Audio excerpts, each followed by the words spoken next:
Gordon was cross. "Why should Henry have a new shape?" he grumbled.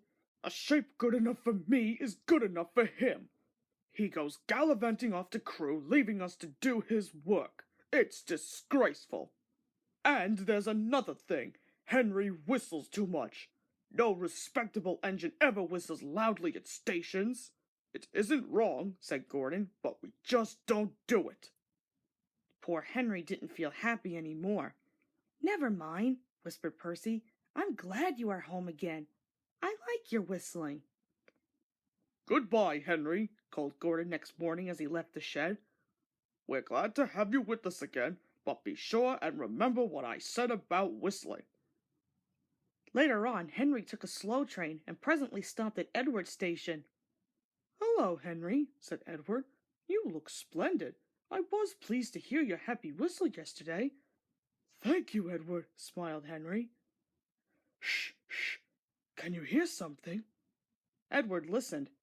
Far away, but getting louder and louder, was the sound of an engine's whistle.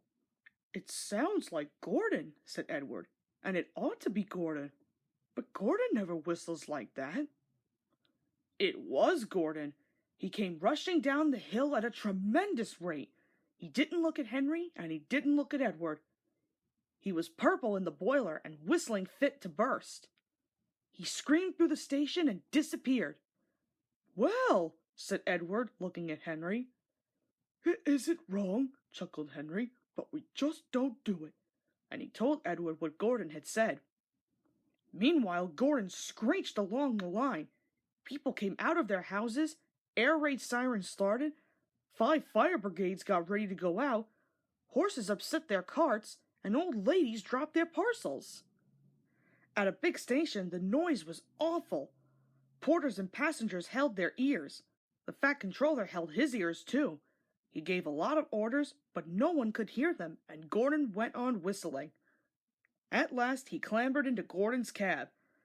"Take him away," he bellowed, "and stop that noise!" Still whistling, Gordon puffed sadly away. He whistled as he crossed the points. He whistled on the siding. He was still whistling as the last deafened passenger left the station. Then 2 fitters climbed up and knocked his whistle valve into place. And there was silence. Gordon slunk into the shed. He was glad it was empty. The others came in later. "It isn't wrong," murmured Henry to no one in particular, "but we just don't do it." No one mentioned whistles.